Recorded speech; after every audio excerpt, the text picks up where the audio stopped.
Tuan ya tuan. Datuk, Assalamualaikum. Saya Colonel Besar Muhammad Yasin daripada Batalion ke-22 Regimen Askar Raja Pelatan. Saya ingin mencadangkan supaya berkenaan dengan kita punya borang-borang yang ataupun dokumen-dokumen yang perlu disediakan oleh para veteran apabila kita memohon sesuatu bantuan. Kesian pada mereka untuk menyediakan semua borang-borang ataupun dokumen-dokumen yang mana pada pandangan saya yang sekarang ni sudah jadi obsolete kerana dulu perkara-perkara ini diperlukan kerana semuanya manual. Jadi sekarang benda ni semua dah ada dalam bentuk dalam computerized. Kenapa perlu ada lagi perkara-perkara macam ni? Contoh dia dua benda. Yang pertama adalah yang utama sekali yang selalunya adalah rekod perkhidmatan. Kesian pada mereka yang telah lama berkhidmat 20-30 tahun meninggalkan perkhidmatan untuk menyimpan rekod perkhidmatan untuk dapat balik daripada JRP memakan masa yang lama. Kenapa benda tu masih diperlukan padahal kita dah computerize semua barang-barang, semua dokumen-dokumen ini. Begitu juga dengan satu lagi adalah sijil nikah. Sijil nikah ni satu perkara yang amat susah untuk kita sediakan. Dan akibatnya ada di antara waris yang lambat menerima pension terbitan. Satu, yang kedua dia ada yang dapat lambat untuk nak dapat bantuan-bantuan yang seperlunya. Jadi kenapa? Begitu juga dengan penyediaan kad veteran yang perlukan rekod perkhidmatan. Allahu Akbar. Lamanya untuk nak dapatkan.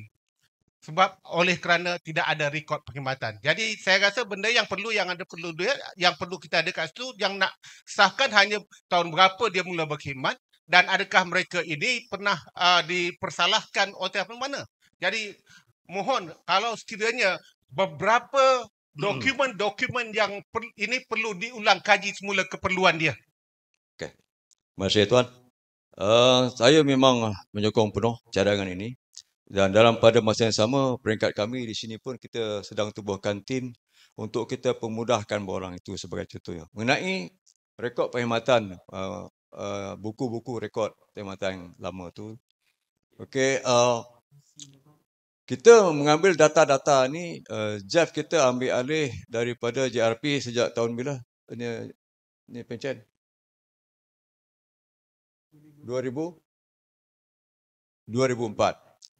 Jadi ada data sebelum itu kalau kita ikutkan pembayaran pension kepada veteran-veteran kita ni sebelum ini diurus oleh JPA. Betul? Dan apabila diserahkan pada kita ambil alih pada 2004, data-data yang dibagi kepada kita tu tidak semua. Itu maksud saya lah. Jadi bila tidak semua itu yang ada kita bila nak mencari semula data-data nak sedut balik dan sebagainya itu ada kita. Tapi kita terima sebab apa? Rekod buku perkhidmatan ini adalah amat penting. Amat penting dan alhamdulillah kepada mereka-mereka yang kehilangan buku-buku ini dan sebagainya, saya lihat ada few cases kita telah dapat selesaikan sama ada pada JRP ataupun melalui sistem yang sudah ada. Dan mengenai sistem pendigitalan sekarang ni kita sedang memperkemaskan sistem Web 2.0 kita dan kita pun telah diperuntukkan dan saya yakin pada masa akan datang ataupun masa terdekat ni insya-Allah kita slowly akan meningkatkan usaha-usaha tersebut dan menambah baikkan. Mengenai sijil nikah pun sama, saya tahu sijil nikah saya pun dulu zaman-zaman punco kan, sekarang pun mungkin dah lain. Jadi apabila berlaku kehilangan tu of course lah pertama kita kena angkat sumpah dan sebagainya.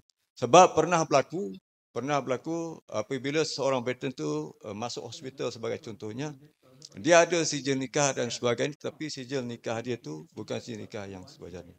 Ataupun dia mungkin dalam pencen, masa dia dalam pencen setahun, dua, lepas tu isteri meninggal dan dia kahwin baharu sebagai contohnya. Itu pun kena dikemaskan. Jadi sijil nikah yang lama ada di situ, tapi sijil nikah baharu tu berbeza. Jadi dia kena buat. Ada berlaku. Dan pegawai tersebut hubungi saya. Tapi alhamdulillah kita dapat selesaikan. Apabila berusaha nak masuk hospital tak dapat nak bayar dan sebagainya. Jadi saya percaya benda ni kita boleh tangani. dengan sebaiknya. Dan tim-tim saya sentiasa berusaha keras untuk kita memperkemaskinikan sistem kita, tuan. Dan insya-Allah kita akan inilah. Jadi saya tamatkan sesi perkongsian saya pada petang ini.